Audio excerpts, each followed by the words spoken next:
ایک دوسرے کو عزت دو، برداشت کرو۔ میرے نبی نے فرمایا بہترین مسلمان وہ ہے جو بیوی سے اچھا سلوک کرتا ہو، اور بیوی سے فرمایا میری شریعت میں سجدہ ہوتا تو بیوی سے کہتا خامند کو سجدہ کر۔ بہترین صدقہ اولاد کی تربیت ہے۔ پورا گھر میرے نبی نے نقشہ، ہر ایک کی قیمت بتائی۔ ماں تیرے قدموں تلے جنت، کہ کاش میری ماں زندہ ہوتی، تم دیکھتے میں کیا کرتا، میں عشاء کی نماز کے مصلی پر ہوتا، میں سورۃ فاتحہ پڑھ رہا ہوتا، ادھر سے آواز آتی میری ماں کی محمد، تو میں نماز توڑ کے کہتا لبیک اماں جان۔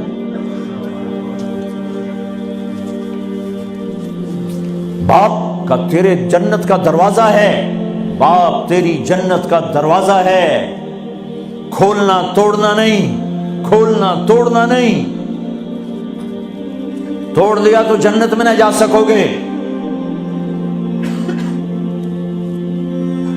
سب سے بہترین مسلمان جو بیوی سے اچھا سلوک کرے، سب سے بہترین عورت جو اپنے خامند کی منشا کو دیکھے۔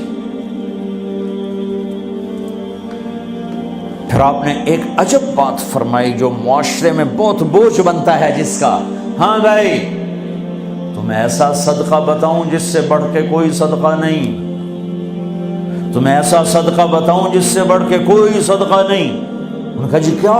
کہ الابنۃ المردودہ، جس کی بیٹی کو طلاق ہو گئی یا بیوہ ہو گئی اور گھر واپس آ گئی ماں باپ کے، یا ماں باپ نہیں ہے تو بھائی ہیں، وہ ایک بوجھ بنتی ہے ماں باپ پر بھی، اور بھائی تو ویسے ہی باغی ہو جاتے ہیں۔ میرے نبی نے فرمایا اس بچی پہ خرچ کرنا کائنات کا سب سے افضل صدقہ ہے۔ گھر، ایک گھر کیسے چلتا ہے؟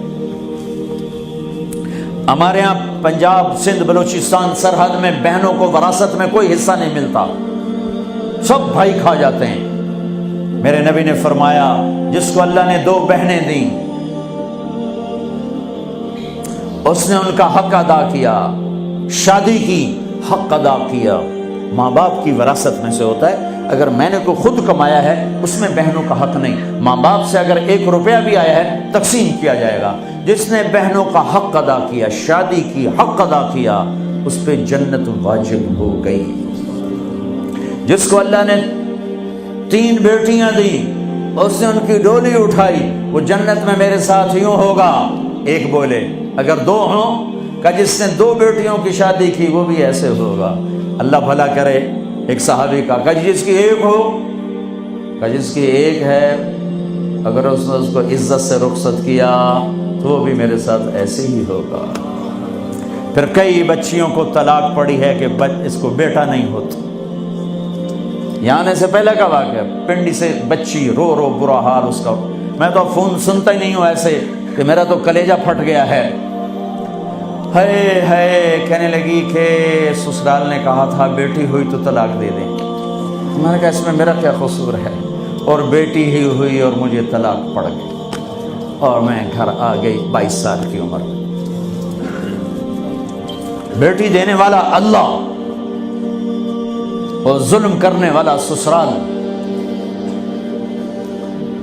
میرے نبی کو اللہ نے بیٹے دے کے اٹھا لیے، قاسم اٹھا لیے، عبداللہ اٹھا لیے، ابراہیم اٹھا لیے، 4 بیٹیاں دی، 3 زندگی میں اٹھا لی، زینب، ام کلثوم، رقیہ، تینوں آنکھوں کے سامنے چلی گئیں۔ فاطمہ سے نسل چلی، آپ نے فرمایا لوگوں کی نسل بیٹے سے چلتی ہے، میری نسل میری بیٹی فاطمہ سے چلی۔ اس لعنت کو دھویا۔ عورت کا کیا قصور ہے اگر اس بیچاری کو بچیاں ہو رہی؟